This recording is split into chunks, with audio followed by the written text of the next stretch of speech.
And a lot of people believe that Christianity has hurt the African American community. It's hurt Black men. It doesn't do anything for the community, and that's why you see a lot of Black men leaving, going to more male-dominated religions like Islam, things like that. Why I want to start with Pastor Coates. Why are Black men, African American men, not involved in the church as they were, let's say, 30, 40 years ago? Well, I think is a relevant question, and I thank you for asking the question. I think the fact of the matter is that Black people are leaving the Black church. When Gallup, when they're telling the truth, they're saying that over the last 10 years, that close to 20% of the Black church has left. People have left the church, and I believe that Black men in particular are leaving the church because of lack of relevancy to them. They don't see application, inspiration, support from the Black church or from pastors that's directing a message to Black men. Another issue is that as the church has become more charismatic in its behavior, not in its doctrine or theology, but in its behavior, that I don't believe that's necessarily appealing to Black men. The charismatic expression, the shouting, the rolling on the floor, those various Pentecostal expressions. I'm in the Church of God in Christ, and we see it often. A lot of that is done with a feminine type of characteristic. So a Black Preach, Pastor. someone losing control of themselves. I'm going to lose control of myself, and I'm going to run down, do 2 backflips, and pass out on the altar. Who wants to lose control of themselves? So when a Black man goes to church, he wants to see masculinity.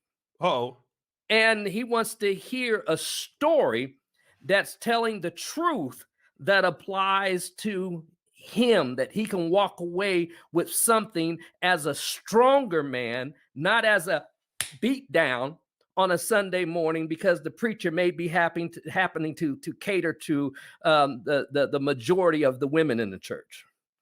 So sometimes those messages is that your man ain't this, your man ain't that, and everything your man isn't, Jesus is. So the message has not been, and that's not, of course, I'm not talking about every church, because that's certainly not the message in my church, but in several churches that I know. But in many churches, that message is not applicable to the Black man.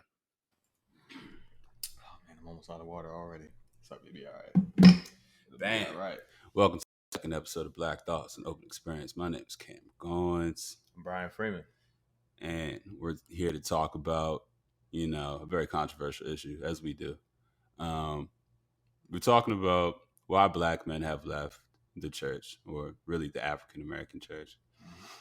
I'm an example of somebody that's left the church, who was very involved in the church.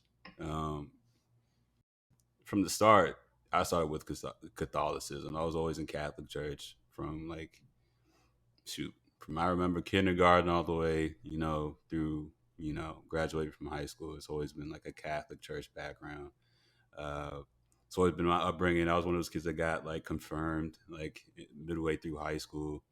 And, through my grandmother's influence and, my family's influence. My dad was African Methodist. My mom was Christian. So, the foundation was there. And a lot of stuff that I still do derives from that background. But as of lately, as I've grown up, I've had real world experiences and, had time to reflect on all the things that they teach you in school and in church. You start to form your real opinions on what religion is and what your faith, comprises of and what you really believe. So I've had a sense of backing away from the church.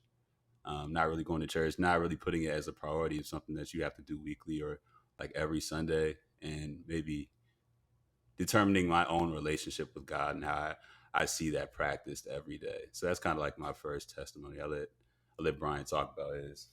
Yeah, sure. So, my parents both Christians. My dad was Episcopalian, is Episcopalian, and my mom was Pentecostal. So they kind of had different ways of expressing their Christian faith, but still both Christian. I went to Christian schools my entire life, um, from pre-K, elementary, middle, high school, and then of course we went to Catholic high school together. Mm-hmm. And even college. When I was college, has Christian roots to it. Um, so basically surrounded by this Christian faith, and in the modern day, in the current age, I guess currently, I don't necessarily attend church. I don't necessarily identify with Christianity, and over time, it's just kind of ceased to serve a specific purpose in my life. So I guess that's something we're going to talk about today. Mm-hmm. So the video me and Bryan both watched is this video on YouTube. It's called "Why African American Men Are Leaving the Black Church for Good," hosted by Dr. Thunder. You can watch it on YouTube for yourself. It's from a YouTuber called O'Shea Duke Jackson as well. So he kind of moderated the whole panel. He had several pastors and just religious figures in the community, what their opinions are about the topic. And they gave a lot of different discussions. I took a deeper dive and did a little bit more research about this too. Just because I was so interested about what these pastors were saying and how, I can relate to it as well as Bryan, about what they were talking about. And some of the big points that they put up, the people on the panel, as well as some of these other videos, is something that's very unattractive, that something that men can kind of pick up on, as well as like the hypocrisy in church. Like the length of it is very unattractive. Uh, they didn't learn a lot of like real world knowledge. That they didn't know how to apply some of the lessons that are in the Bible because they're very like broad, and you could kind of like apply them to a lot of different situations, but it's hard to interpret that and navigate, exactly what they mean or how you should apply them to your everyday life. Yeah, let's talk about something along those lines. So when I think about the lessons of the church and my upbringing, I think about a lot of the messaging I heard around kind of being in service to others, subservient to others. It's kind of like this submissive teaching. At least that's my perspective. I get that. And so when you're trying to navigate the world and navigate particularly the workplace, that doesn't necessarily apply in certain situations. So a lot of times you want to be more assertive, more aggressive, more direct, more leadership oriented. Less, yes, you can serve, but you serve through kind of like your hard work. You serve through guiding others. You serve through like a more, it's not necessarily like I'm gonna wash your feet. It's like I'm gonna teach you how to get this done so that we get it done as optimally as possible. It's a kind of vibe. Yeah. And so like just the energy around teaching people how to function didn't seem to be useful, especially in the working world. I can understand that. About that submission part, like there was something else, a matter of submission in the Bible. Oh no, I'm not talking about the Bible.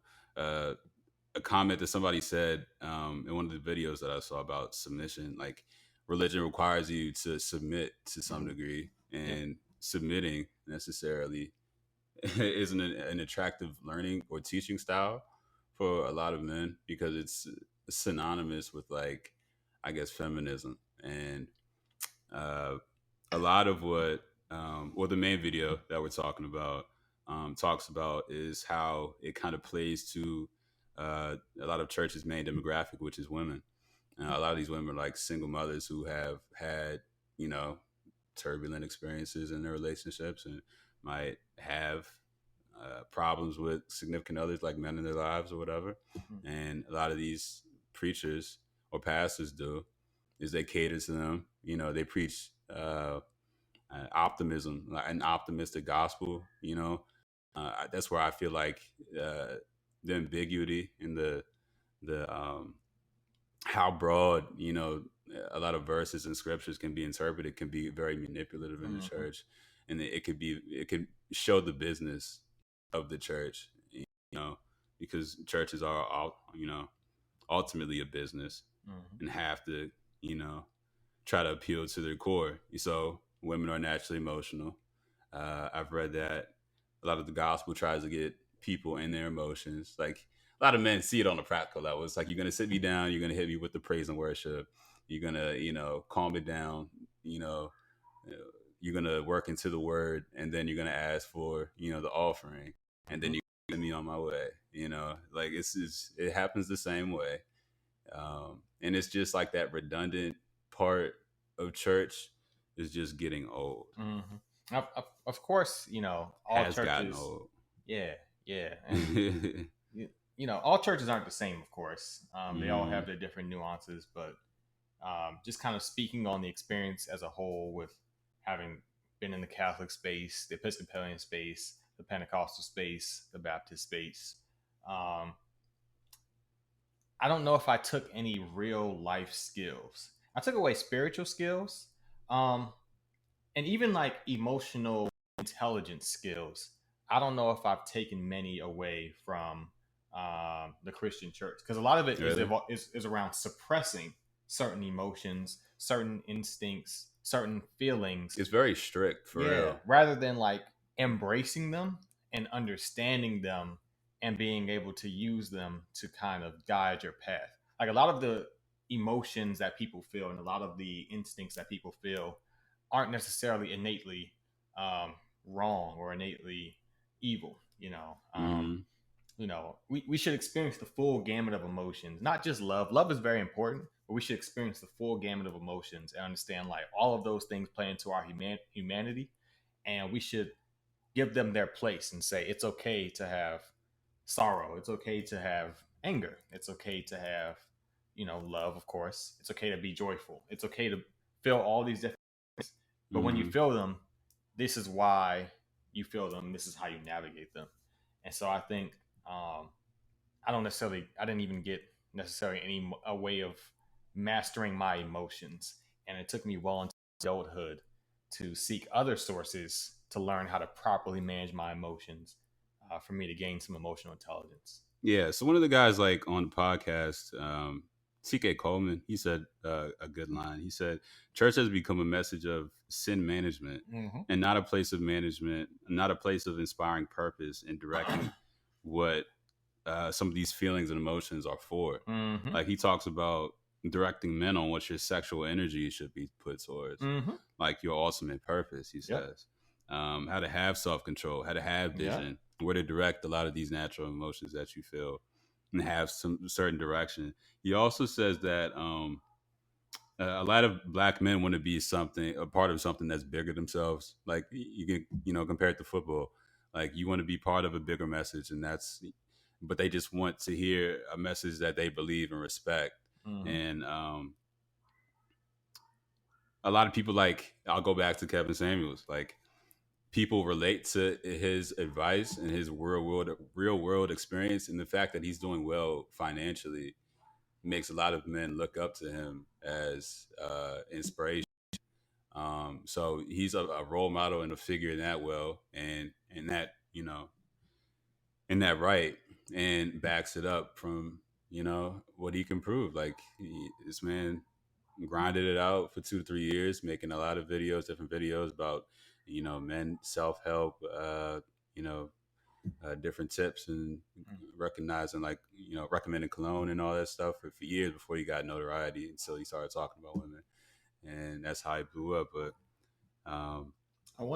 he's relatable though, is my point. Exactly. I want to circle back to your point around, you mentioned briefly like navigating kind of your sexual energy. Yeah, that's a good point that he made.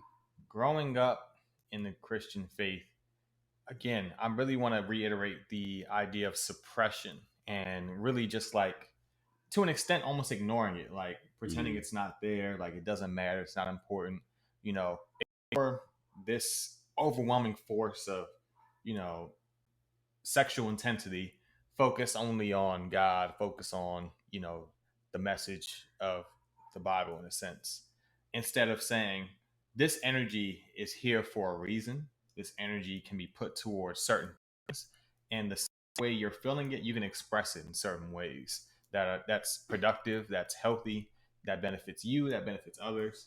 But we don't really get any of that teaching in the church. It's the suppression message. Yeah. And eventually, you know, when people feel suppressed, they're going to want to break free. Exactly. And so you can't continue to function like that. John T. Coates, another note that I took from this video, he said the church has little to no relevancy to the black male experience. Also, the charismatic nature of church, the shouting and the rolling and the catching of the Holy Ghost. This was a kind of like a a sensitive one, but I feel like applies to a lot of people. Like the rolling around, the losing control of yourselves, the backflips. Like it's a feminine nature to lose your to be emotional and lose yourself and to like I don't know, enact that. I always looked at it, to be honest, like I didn't know if it was authentic or not, or if you just joining in on the party. Same. My girlfriend said she got whoa. I couldn't help it. I mean, go ahead. It was natural. She said that she called it one time, and I was like listening to it. This is the first time I've asked somebody like how it felt. She gave me like the actual answer, you know, first hand answer. She said she got hot, like inside, like she just felt it building up, and you know, she just got real hot, and then she just had, you know, a dancing moment after the gospel once. But it sounds like I've been to this church. It's like on cue though. It's like it's on cue. It's on cue. It's like the pastor finishes what he's saying, then he says, then the music starts, and then he goes in and starts, and then the music kicks up, and then everybody's feeling it, and I'm just like, I don't know how to, because I don't feel nothing. I'm sorry. I've been seeing this stuff since I was like a child. I never felt anything. I just don't. I don't identify with it. When he said that, that kind of hit home for me. But yeah, that's what I always thought. It was just a lot going on, and I just was just there. I was like, I'm not there yet. But when the guy gets to me, you know, he gonna hit me like the rest of these people. Yeah, I do agree that a lot of church is the entertainment factor. And so, you know, and you have that structure that's designed around the entertainment. You have the praise and worship to get people hyped. The pastor's message is generally very charismatic and entertaining. I mean, people should be entertained. I think that's fine. I just think there has to be some practical advice in there. There has to be some realism to it. Yeah. I don't know what's real in church. That's like real. What's real and what's the business part, because the business is there for sure. Like, but what is the word saying? Like what's the truth? That's the grip. I shouldn't have to fight at church to figure out what applicability like there is. Like I'm trying to figure out, but I find myself tolerating church after a while, and that's not what church should be. Another note from the video: church has become very secular, or has to identify with secular ways due to a very secular world. Like, we're not really a nation under God. Honestly, we're becoming a very inclusive God, because God could be anybody's God. That's why, you know, some people believe that the black church won't be a black church in 30, 40 years, or however many years, because we'll all be more inclusive. They were saying like the church is being too like secular, in a sense that you got a gospel go-go.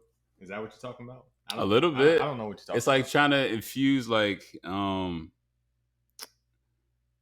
don't know, like real situations. Let me find the note that I passed on. But the essence of the point is like, they're trying to be like, they're trying to apply to what the world is instead of like speaking to the reality of what the word says. It's like, if you know, there's a lot of premarital sex going on. So There's a lot that which leads to a lot of single mothers in the church. But if you coddle women and if you appeal to that demographic, you're distorting the word. Thus, you're not telling the truth. You know, you're adapting to what the world has become in order to continue that cash flow that they offer. So you're compromising what the word is because of the situation that, you know, the reality is that ends up being your, you know, your congregation, you know?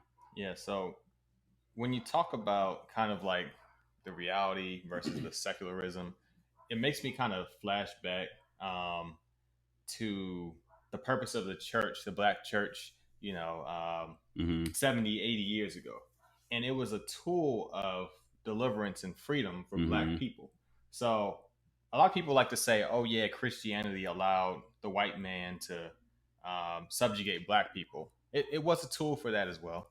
But the reality is, when you had the movements for, the boycotts, the civil rights movements, all of those protests started in the church. And the church is a place where they would have not only discussions about the Bible and faith, but they would have discussions around concrete actions to deal with the real world that they were living in at that time. And so it drove real change, real results. And the church was a meeting place to restore yourself to say, all right, we have these missions, we have these goals in real life outside of these walls, and we're going to talk about them here. We're going to come up with a plan. We're going to agree on that plan, and we're going to go forth inspired to go and not execute that plan throughout the week and come back next week, and then we revisit. Yeah. So our church leaders were also, life coaches in a sense, and civil rights leaders and folks who actually wanted to better the black community. Yeah. And so it was very in touch with, this is what's happening. We saw this event. Whereas a lot of times, like you said, the church tiptoes around what's happening rather than addressing it head on at all levels. Yeah, that's so deep, man. It's just crazy how much that impacts the black community. The church has always been the foundation of the black community. Church is always the place that like Dr. King went to speak. Yep. And, Malcolm X sometimes, and even today, Nation of Islam too. Anytime a black kid dies on the street, where they go? Church. That's where you commune. That's where you get together, and they throw CNN on there. They already know where to go. So I mean, black people still look to church as a haven, but one thing, we kind of talked about this offline before we started shooting. One of the things that really impacted me growing up was some of the certain teachings that came out of the Christian church, certain verses specifically around wealth and money. And I still wrestle with those today, mainly because of the messaging. The verses themselves could be interpreted one way or another, but the messaging that came along with it. So the two that pop into my head are the love of money is the root of all evil. And it is easier for a camel to make it through the eye of a needle than it is for a rich man to make it into the kingdom of heaven. And so I was telling him, like, as I was graduating from high school and I was trying to decide on a major, I wanted to go into accounting, which is basically all about money. That's the money. And all about, numbers.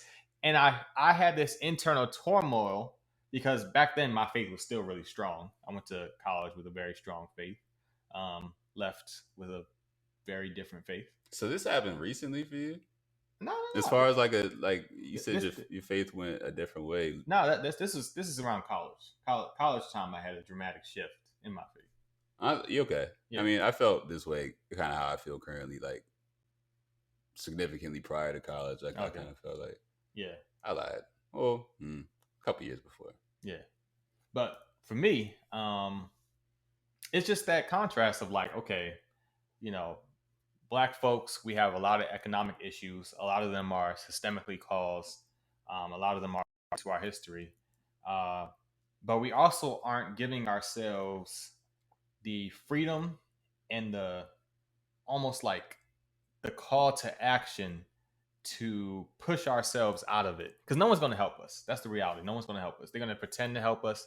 They're going to do little policies here and there from a federal government or state government perspective. Overall, we have to do it ourselves. And so me, someone who's like, all right, my family, they were definitely weren't poor, middle class. My parents did very well. Neither of them finished college, but they did very well for themselves despite that. I want to continue that legacy going.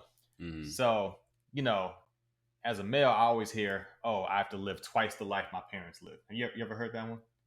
I heard that one all the time. Well, I heard like you should do better than your parents. I heard specifically twice. You should have twice the wealth. What they had. Just shoot. That one's You in there on deep. pace? That one's in there deep. Shut up. So with that mindset, I can't have twice what they have unless I am actively pursuing wealth. Wow. Like passionately, like directed, like saying this activity is purely for the gaining of wealth. Whatever happens after that, that's not important. We'll figure it out later. But right now, I got to get this money. That makes so much sense. If I'm hearing from the church that the love of money, which of course you don't love money, but that messaging still hits. The love of money is the root of all evil, and it's easier for a camel to get to the eye of a needle than a rich man to get into heaven. Then it's like, how do I function in this society, this competitive society where I have white folks who are openly, passionately going hard? They don't give nothing. Sorry, I don't know who's gonna watch this. They don't care. Like, we live in DC. You see them going hard in the real estate. They don't care. They will tear down your homes, pay you out, and build up high rises to make that money. And so, how are we going to compete if we're like, for me personally, if I'm like, all right, if I operate this way, it'll be evil. Even with the real estate stuff. So trying to build in Baltimore, right? At my first idea was like, oh, I need to make sure this is affordable housing. And that was like the priority. Mm-hmm. Rethinking it, I'm like, I need to make sure this is profitable. First and foremost. Absolutely. And then if I can make it affordable as well, I would do that. But I've switched the priorities. It has to start with being profitable. And I think Black people as a whole need to hear messages like that in their places of inspiration. You go to work to make this money and get it done.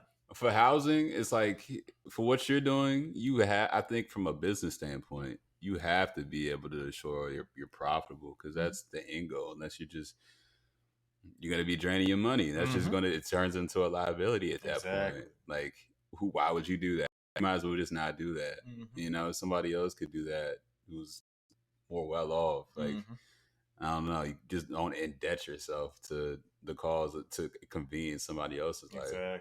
I wish a lot of people would think like that. And I want that to be broad. Well, it took a while to get to that. And that's actually a recent phenomenon where I've switched from saying, because like, I don't think that's a good interpretation to think that, you can't.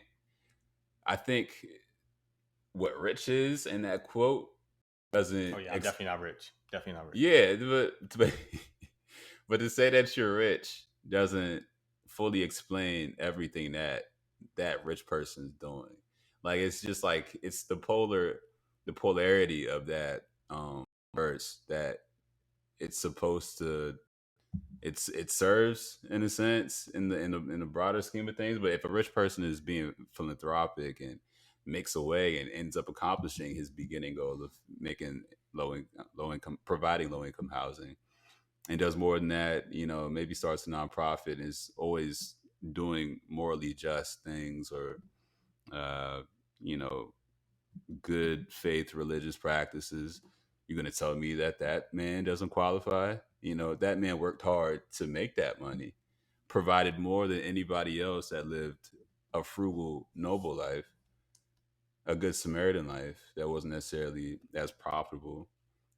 How could you fault that on like a level standpoint? It's just a different level, but the same amount. That's just what money can do. That's the power of money. And that man worked himself to get it. Why shouldn't he enjoy the spoils of his labor? So what I'm hearing from you, Cam, is that we should follow the example of the pastors.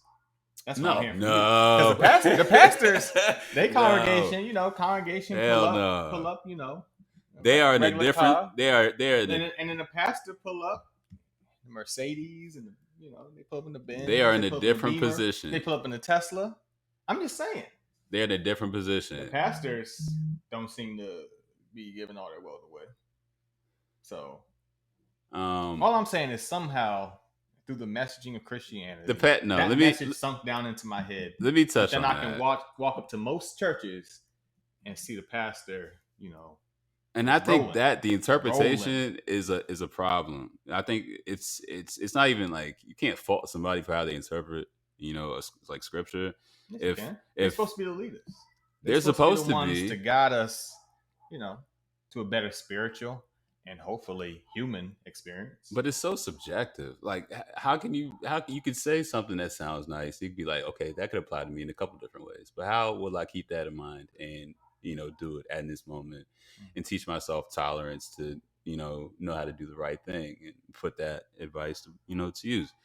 And it's a bunch of stuff it just sounds nice, but you got to be able to tell certain people in your congregation how to do the right thing, because a pastor said a certain pastors are spiritual leaders, but I think I'm just jaded in my interpretation experience of like spiritual leaders, due to stuff that these guys were talking about on this panel, and just like how I can kind of see how it makes sense, like from a visual standpoint. Like, it just doesn't look like you're teaching the truth all the way. Like you're saying stuff that sounds good, that wants to get me emotional, but it's not it's not clear enough direction. Maybe it's better if men and women have different churches, or that's some churches do that. Like they get all the men in the these maybe Methodist churches do this, or Eastern Orthodox. But they'll separate the men and the women and talk to them differently. I forgot about that, but I was never of age to really receive that, because I always went to like children's ministry. But I've only seen that in like a select few churches, but I know that that's a thing. But I've never been talked to from a male pastor and then say clear things. But from my experience, from my research, doesn't still seem like a lot of men have either. Like that's not like a usual thing or normal thing. What about the church's teachings on sin and the focus on sin? Yeah, I just felt like, and again, I continue to draw from my experience. As you should. You can chime in on what the panel has said about this, but for me, it was more of a focus on what not to do rather than what to do, because there were so many teachings and expressions on sin, and things that'll float around in your head, like the wages of sin is death, and things like that, where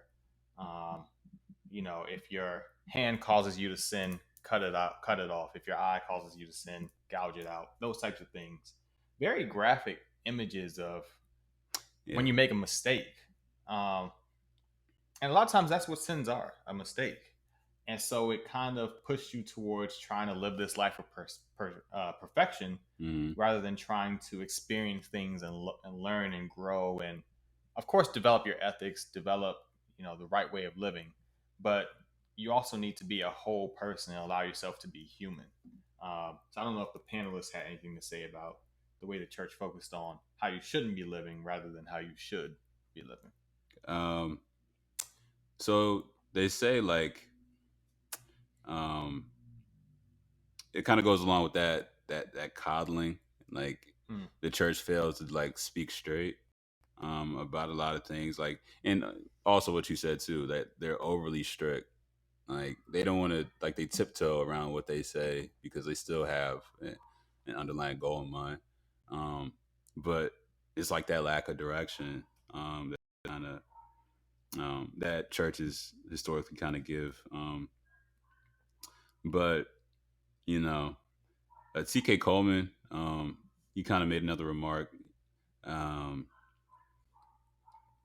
about how the church can be indirect and how we can and how the church can be just like a glossy interpretation of the Bible, and how it doesn't check people. It doesn't check people, their congregation, on what they should be doing, because in fear of that they might leave, pretty much.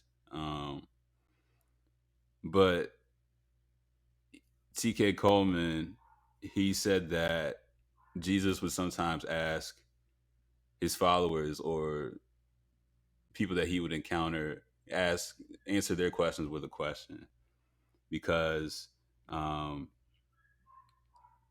he wanted to invite people to examine their own assumption in life, that they might not otherwise consider, because questions can serve an angelic function, he said, considering perspectives and possibilities that they never thought of, to change their thinking and change how they think and attitudes. They kind of expose them, as God's does through his liberation, in my life and through scripture, through his experiences and his word. And he said these are godly conversations to re-examine our beliefs, truths, and values. And I thought that was really good. You said something else earlier. I just want to know, just because this is like a note that I made here. When we talked about like affordable housing, that you tried to provide that, and how we were talking about in episode 1, like how how Black people have struggled, or how affordable housing has kind of and it like hurt the fabric of the Black community. It's kind of like the welfare state. Yeah. So T.K. Coleman was saying, like, Black people have survived slavery, Jim Crow, racial persecution of the 50s, but have not overcome welfare, which has helped to destroy the Black family. I thought that was a very huge point. And it's just it's crazy because it doesn't come from us. So I don't know if government assistance was, it was supposed to be supplemental. I don't want to like blame a system for, the fault of us as a people, at the same time, you know what I'm saying? Like, I don't want to blame a system, but the system is there as like, that's just the effect that it had. Like, but I know there's other things that we can say to contribute to the state of, where Black folks are as a people, like this broken Black family. But I know welfare does play a part. That's still something that we struggle with, and I don't know a stat on that, but I know that's in every Black family that I know about. That's in their situation. They got some family that's on welfare, as food stamps or something. So yeah, welfare makes it a lot easier for us to not operate in a 2-parent household function. Yeah, it makes it very possible, and it makes it possible for your entire life. And so, we become less valuable to one another because you can replace one of the parties to the relationship with the government. Yeah, it's a handicap for real. Like that's a whole nother income. That's a person. Yep. How some women see men as just a secondary income. That's what government assistance is. Once all the paperwork is approved, a person that you don't have to deal with or talk to, work together with, or comes on the first of the month, always on time. Yeah, man. So, that's pretty much the conversation of Bogue. It's a long YouTube video. I'll highlight one of the poignant parts of the video that I think in the early parts of the video. But yeah, y'all should check it out. Once again, it's called Why African American Men Are Leaving the Black Church for Good. Dr. Thunder, it's in like parentheses, for Shay Duke Jackson. Good video if you got the time. But it's a good conversation that I think a lot of Black churches should consider, and maybe hopefully try to appeal to their male base. Like, try to do something like what I was talking about earlier. Maybe separate the women from the men. Maybe talk more directly. Have separate services with certain messages, and men just like a real direct approach. I feel like in just life, just because like the practical nature of what a man is.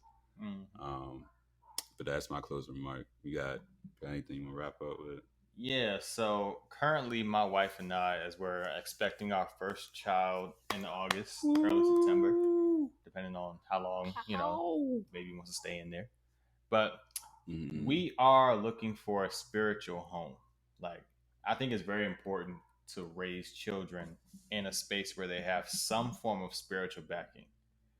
But just a note, that's why a lot of younger millennials who have historically had, faith backgrounds and just want their child to have that similar foundation, because we see the value in it. But long term, once you start to learn about it and experience it a little bit more, it's just like you start to dissect a little bit more. But yeah, go ahead, finish your point. Yeah, so we're actually, well, I guess I'm driving more of these criteria, that this spiritual home has to have Black families, married couples, 2-parent households with children. That should be the majority of what we see. I don't want to raise our kids, and you can, bash me for this if you want, but I don't want to raise our kids in an environment where they're not seeing a multitude of loving relationships. Because I was very fortunate. How you gonna get bashed for that? People may. They may. I think the way I said it, I think the way I delivered it might help me dodge some heat. But because you can go into a lot of spaces where there's a lot of just like 1-parent households. I'm not trying to have that be the majority for that spiritual center. I want the spiritual center to have men and women, operating in it with kids. And because growing up for me, I had 2-parent households to my right, 2-parent household to my left, 2-parent household across the street. So, and of course, in my own house, 2-parent household until my parents divorced when I was 18. But at any given moment, I could go and see how to make this work. I could, if my parents weren't reflecting, how the best way to make this work, I could go down the street and see another way. I can go this way and see another way. I can pull up here and see another way. For advice. Yeah. And so you need, that congregation of people to say, all right, 2-parent household, loving, of course it's not going to be perfect, but they're going to show you how to figure it out and how to work this thing out together. So Black couples, 2 parents. If I see a lot of that, we're probably going to slide in. And so far, enjoy that club. Yeah. I'm just calling it what it is. Sliding that joint like OTO. We were thinking about joining various African-based religions, and so I was hearing about it. I was like, okay, cool. First question, what's the demographic looking like for the couples? And what that joint looking like? Yeah, it's not looking good. So I'm like, like I don't want to do that. It's less about the faith itself, because a lot of faiths have a lot of similar teachings. Teach about love, teach about loving your neighbor, teach about giving back to the community, blah, blah, blah. All the positive things are going to overlap for a lot of faith bases. But I want the people in the faith to reflect lives that my children should aspire to live. And that's the focus for me. That's what it is. That's real. That's cool. Good closing. Closing remark. This concludes episode 2 of Black Thoughts, an open conversation. Stay tuned for the follow-up. Coming soon. Yep.